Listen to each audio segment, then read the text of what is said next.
അപ്പൊസ്തലനായ പൗലോസ് ഗലാത്യർക്ക് എഴുതിയ ലേഖനം അധ്യായം 5.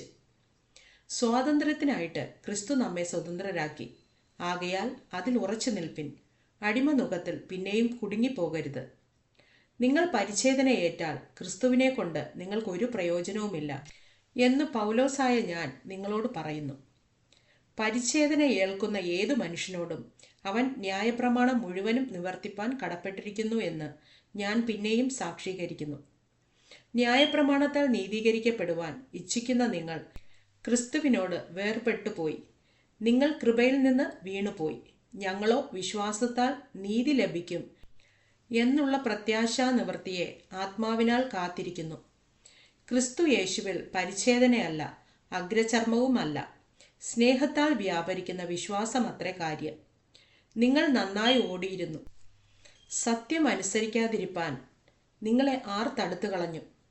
ഇങ്ങനെ നിങ്ങളെ അനുസരിപ്പിച്ചത് നിങ്ങളെ വിളിച്ചവന്റെ പ്രവൃത്തിയല്ല. അസാരം പുളിമാവ് പിണ്ടത്തെ മുഴുവനും പുളിപ്പിക്കുന്നു. നിങ്ങൾക്ക് ഭിന്നാഭിപ്രായം ഉണ്ടാകയില്ല എന്ന് ഞാൻ കർത്താവിൽ ഉറച്ചിരിക്കുന്നു. എന്നാൽ നിങ്ങളെ കലക്കുന്നവൻ ആരായാലും ശിക്ഷാവിധി ചുമക്കും. ഞാനോ സഹോദരന്മാരെ, ഇപ്പോഴും പരിച്ഛേദന പ്രസംഗിക്കുന്നു എന്ന് വരികിൽ ഇനിയും ഉപദ്രവം സഹിക്കുന്നതെന്ത്? അങ്ങനെയെങ്കിൽ ക്രൂശിന്റെ ഇടർച്ച നീങ്ങിപ്പോയല്ലോ. നിങ്ങളെ കലഹിപ്പിക്കുന്നവർ അംഗച്ഛേദം ചെയ്തു കൊണ്ടാൽ കൊള്ളായിരുന്നു. സഹോദരന്മാരെ, നിങ്ങൾ സ്വാതന്ത്ര്യത്തിനായി വിളിക്കപ്പെട്ടിരിക്കുന്നു. ഈ സ്വാതന്ത്ര്യം ജഡത്തിന് അവസരമാക്കുക മാത്രം ചെയ്യാതെ സ്നേഹത്താൽ അന്യോന്യം സേവിപ്പിൻ. കൂട്ടുകാരനെ നിന്നെപ്പോലെ തന്നെ സ്നേഹിക്കണം എന്നുള്ള ഏകവാക്യത്തിൽ ന്യായപ്രമാണം മുഴുവനും അടങ്ങിയിരിക്കുന്നു. നിങ്ങൾ അന്യോന്യം കടിക്കുകയും തിന്നുകളയുകയും ചെയ്താലോ ഒരുവനാൽ ഒരുവൻ ഒടുങ്ങിപ്പോകാതിരിപ്പാൻ സൂക്ഷിച്ചു കൊള്ളുവിൻ.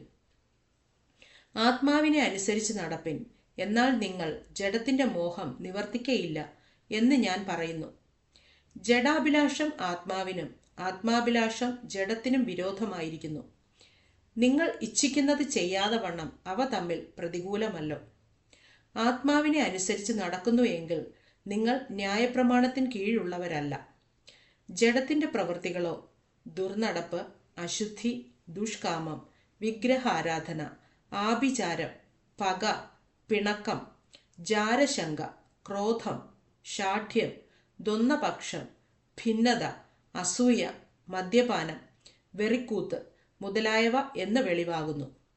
ഈ വക പ്രവർത്തിക്കുന്നവർ ദൈവരാജ്യം അവകാശമാക്കുകയില്ല എന്ന് ഞാൻ മുമ്പേ പറഞ്ഞതുപോലെ ഇപ്പോഴും നിങ്ങളോട് മുൻകൂട്ടി പറയുന്നു.